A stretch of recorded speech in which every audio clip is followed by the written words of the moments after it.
Assalamualaikum warahmatullahi wabarakatuh. Perkenalkan, nama saya Janudin, NIM 1908107017, jurusan PGMI semester 4A. Saya dari IAIN Syekh Nurjati Cirebon. Video ini dibuat untuk memenuhi tugas mandiri mata kuliah pembelajaran Tarikh di MI dengan tema Perkembangan Islam di Indonesia.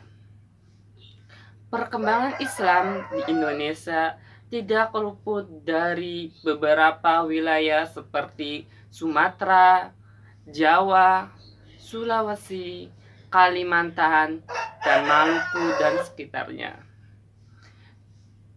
Di Pulau Sumatera ini, daerah yang dimasuki Islam dari kepulauan Indonesia adalah samudra bagian utara seperti Pasai dan Perak. Para pedagang dari India, yaitu bangsa Arab, Persia, dan Gujarat, dan para mubaligh Islam banyak yang menetap di bandara-bandara sepanjang Sumatera Utara. Mereka menikahkan wanita-wanita pribumi yang sebelumnya telah memeluk agama Islam. Dari sinilah terbentuknya keluarga muslim hingga akhirnya berdiri kerajaan Islam pertama, yaitu Samudra Pasai. Kerajaan ini berdiri pada tahun 1261 Masehi di pesisir timur laut Aceh Utara.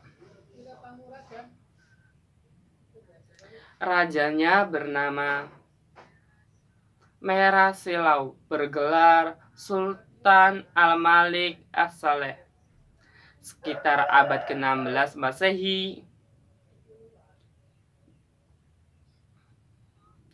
Tom Pires mengatakan bahwa Sumatera, terutama di panjang pesisir selat Malaka dan pesisir barat Melaka, telah berdiri banyak kerajaan-kerajaan Islam, baik yang besar maupun kerajaan yang kecil, seperti kerajaan Aceh, Jambi, Palembang, dan Minangkabau, dan lain-lain. Pada masa pemerintahan Sultan Malik As-Saleh, Kesultanan Samudra Pasai mungkin sudah mempunyai hubungan dengan Cina.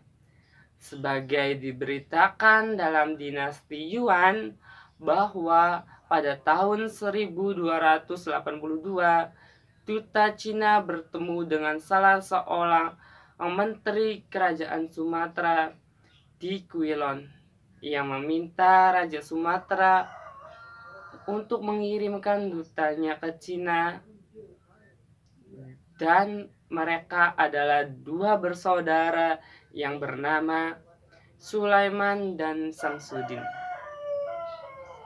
Kesultanan Sumatera Pasai telah mengenal mata uang dan telah melakukan kegiatan ekspor seperti lada, sutra, kapur barus, dan berbagai macam lainnya. Di bidang keagamaan, Ibnu Battuta memberitakan kehadiran para ulama Persia, Suria, dan Isfahan. Ibnu Battuta menceritakan bagaimana taatnya Sultan Samudra Pasai pada saat Islam dari mazhab Syafi'i dan selalu dikelilingi oleh ahli-ahli teologi Islam. Sebagai Kesultanan Samudra Pasai mempunyai peranan sangat penting dalam penyebaran Islam di saat itu. Nah, yang kedua sekarang di Pulau Jawa. Di Pulau Jawa ini proses Islami yang terjadi di beberapa kota lambat laut terbentuknya kerajaan-kerajaan Islam seperti Kerajaan Demak, Kerajaan Kesultanan Cirebon, dan Kesultanan Pajang. Dan adanya peran para ulama di Pulau Jawa seperti para ulama yang disebut dengan Wali Songo.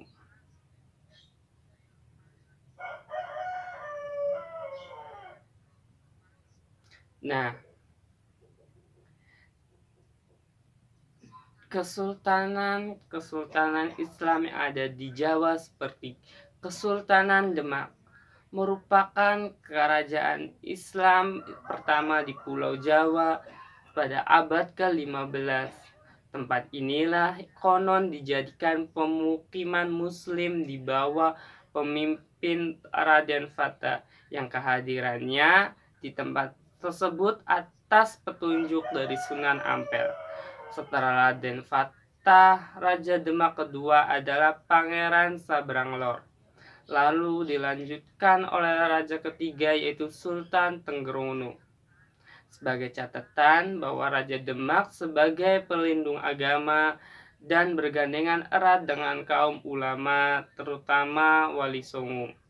Masjid Agung Demak dibangun oleh Wali Songo, arsiteknya yaitu Sunan Kalijaga, dan merupakan pusat dakwah para wali.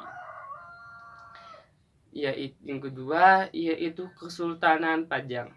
Kesultanan Pajang ini bermula dari perebutan kekuasaan di kalangan keluarga Sultan Trenggono Bupati Pajang Adiwidaya atau yang dikenal dengan Jaka Tingkir, menjadi penguasa kesultanan setelah membunuh Panangsang.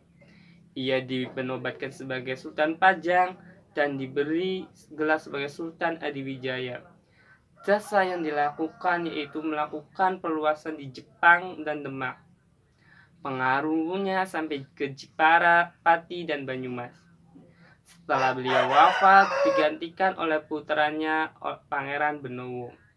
Yang ketiga yaitu Kesultanan Cirebon. Kesultanan Cirebon ini dipimpin oleh Syarif Hidayatullah atau yang disebut dengan Sunan Gunung Jati. Ia wafat pada tahun 1658 dan dimakamkan di Gunung Sembung, dan kemudian dikenal dengan Astana Gunung Jati. Dan selain dari kerajaan yang ada di Jawa, ada juga yaitu peran dari Wali Songo seperti Sunan Syekh Maulana Malik Ibrahim, Sunan Ampel, Sunan Bonang, Sunan Kalijaga, Sunan Gunung Jati, Sunan Derajat, Sunan Giri, dan Sunan Kudus, dan Sunan Muria. Nah, 9 sunan tersebut menyebarkan Islam di Pulau Jawa. Dan selanjutnya yaitu di wilayah Sulawesi. Menurut berita Tom Pires, pada awal abad ke-16 di Sulawesi banyak kerajaan-kerajaan kecil sebagai masih memeluk kepercayaan animisme dan dinamisme. Di antaranya yaitu kerajaan yang paling terkenal adalah kerajaan Gua Talau, Bone, Wajo, dan Sompang. Pada tahun 1562 sampai 1665 Masehi, di bawah pimpinan Raja Tuma Pernisni Terlama, kerajaan Gua Taro berhasil melakukan daerah Slayer, Tumbang, Lawas, dan Lawu. Pada masa itu, Gua Taro telah terdapat masyarakat Muslim dalam jumlah cukup besar. Atas jasa Dato' Ribandang dan Dato' Sulaiman, penyebaran Islam melebihi intensif dan mendapatkan kemajuan yang sangat pesat. Dan Raja Goa bisa melakukan daerah-daerah di sekitarnya seperti Wajo dan Sompeng, dan berhasil ditaklukkan pada tahun 1611 Masehi. Sejak saat itulah Gua telah menjadi pelabuhan transit yang sangat ramai. Dan wilayah selanjutnya yaitu Kalimantan.